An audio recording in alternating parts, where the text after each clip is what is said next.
আসসালামু আলাইকুম রহমতুল্লাহ। প্রিয় দর্শক, কেমন আছেন? আশা করি ভালো আছেন। প্রিয় দর্শক, আজ বন্ধ থাকবে ব্যাংকের লেনদেন। কী কারণে? চলুন বিস্তারিত জেনে নিই।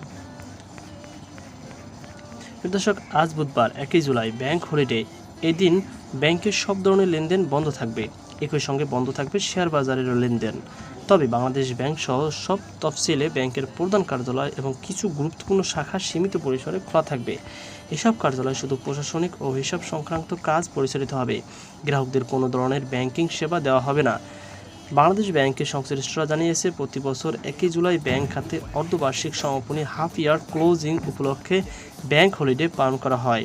এ সময় জানুয়ারি থেকে জুন পর্যন্ত 6 মাসের হিসাব নিকাশ চূড়ান্ত করে অর্ধবার্ষিক আর্থিক প্রতিবেদন প্রস্তুত করে ব্যাংকগুলো। এ কারণে বুধবার কোনো শাখা থেকে টাকা জমা বা উত্তোলন করা যাবে না।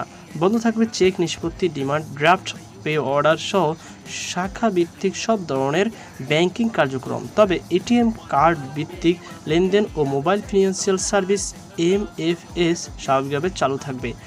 আন্তঃব্যাংক নিষ্পত্তি নির্ভর কিছু সেবা সাময়িকভাবে বন্ধ থাকতে পারে। বাংলাদেশ ব্যাংকের বিধান অনুযায়ী প্রতি বছর 1 জুলাই এবং 31 ডিসেম্বর ব্যাংক হলিডে পালন করা হয়। 2 দিনে গ্রাহক পর্যায়ে লেনদেন বন্ধ রাখা ব্যাংকগুলো অভ্যন্তরীণ হিসাব নিকাশ, আর্থিক প্রতিবেদন প্রস্তুতি এবং প্রশাসনিক কার্যক্রম সম্পন্ন করে।